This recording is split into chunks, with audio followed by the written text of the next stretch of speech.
Hello दोस्तों नमस्कार। आज हम जानेंगे 26 जनवरी को भारत में गणतंत्र दिवस क्यों मनाया जाता है। इस दिन क्या हुआ, पहली परेड कब हुई, मुख्य अतिथि कौन थे और आज के दिन कौन-कौन से आयोजन होते हैं। तो चलिए शुरू करते हैं। ये हम सब जानते ही हैं कि 15 अगस्त 1947 को भारत को आज़ादी मिल गई, लेकिन उस समय देश के पास अपना संविधान लागू नहीं था। भारत का शासन अब भी भारत सरकार अधिनियम 1935 के अनुसार चल रहा था, जो एक ब्रिटिश कानून था। यानी भारत आजाद था, पर संवैधानिक रूप से पूर्ण स्वतंत्र नहीं। इसलिए संविधान सभा का गठन किया गया। इसके अध्यक्ष थे डॉक्टर राजेंद्र प्रसाद और प्रारूप समिति, जो सबसे महत्वपूर्ण समिति थी, उसके अध्यक्ष थे डॉक्टर भीमराव अंबेडकर। लगभग 64 लाख रुपए के खर्च के साथ 2 साल 11 महीने 18 दिन की कड़ी मेहनत के बाद भारत का संविधान तैयार हुआ, जो 26 नवंबर 1949 को पूरी तरह से भारत का संविधान बनकर तैयार हो गया, जिसे 26 जनवरी 1950 को लागू किया गया। मूल संविधान में 395 अनुच्छेद, 22 भाग और 8 अनुसूचियां शामिल की गई थी, जिसमें संविधान सभा की अंतिम बैठक 24 जनवरी 1950 को हुई, जिसमें राष्ट्रगान जनगण मन, राष्ट्रगीत और भारत के पहले राष्ट्रपति डॉक्टर राजेंद्र प्रसाद जी बना दिए गए। 26 जनवरी ही क्यों चुनी गई? इसके पीछे एक ऐतिहासिक पृष्ठभूमि है।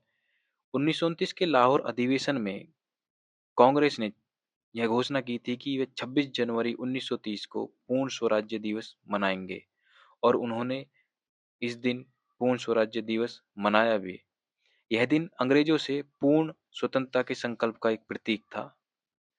इसी ऐतिहासिक भावना को सम्मान देने के लिए संविधान को 26 जनवरी 1950 को लागू किया गया। इसके लागू करने के बाद क्या हुआ? इस दिन भारत बना एक संप्रभु, लोकतांत्रिक और गणतंत्र राष्ट्र। देश का प्रमुख अब ब्रिटिश सम्राट नहीं, बल्कि एक निर्वाचित राष्ट्रपति बने, जो भारत के पहले राष्ट्रपति डॉक्टर राजेंद्र प्रसाद बने। अब सत्ता का असली स्रोत हम भारत के लोगों के पास था। इसकी पहली गणतंत्र दिवस परेड 26 जनवरी 1950 को इरविन स्टेडियम में हुई, जिसमें सलामी राष्ट्रपति जी डॉक्टर राजेंद्र प्रसाद जी को दी गई। बाद के वर्षों में परेड का मार्ग किंग्सवे से राजपथ और राजपथ से आज वर्तमान में कर्तव्य पथ हो गया। हर वर्ष इसमें एक मुख्य अतिथि की परंपरा निभाई जाती है, जो बुलाए जाते हैं। 1950 में कोई मुख्य अतिथि नहीं था।